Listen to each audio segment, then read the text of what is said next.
Further proof today that if you make good games and if you treat your consumers and fans with respect and give them quality DLC alongside a absolute ton of free content, they will reward you, as we have the financial results for CD Projekt Red for the first half of the year, that being the period between the 1st of January and the 30th of June 2016.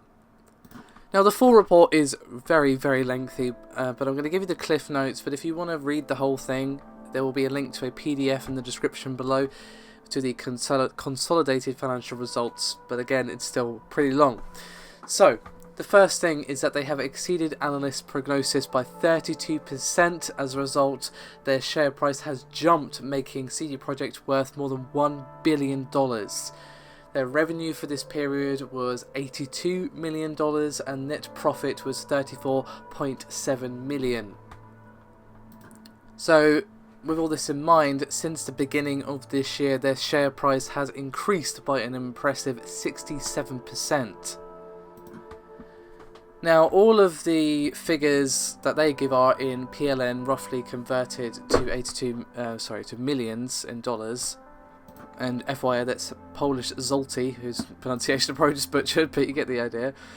And we also have a look-see into what they have planned for the future for their strategies. Their aim is to generate a net profit of 618.4 million PLN between 2016 and 2019, and 855.5 million PLN between 2016 and 2020.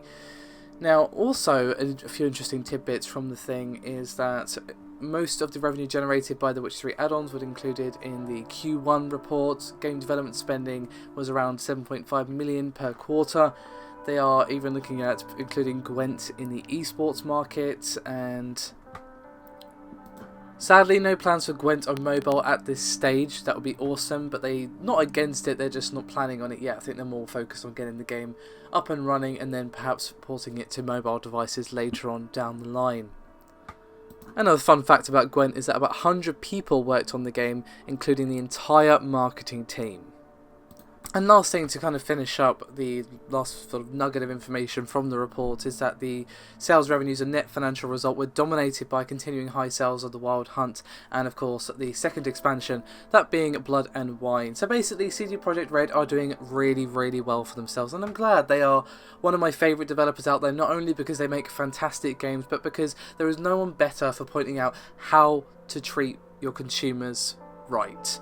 Because they have always shown respect, they have always given gamers lots of free stuff, as well as producing quality expansions. Not just DLC, but expansions. That's pretty rare in this day and age, and even quality DLC is quite hard to find. So CD Projekt are a rare gem, and it's nice to see them being rewarded with lots of success financially. So let's hope that Gwent can be successful for them, and of course Cyberpunk 2077 could also be successful. I know I'll be buying that game, I'm sure many of you will be as well.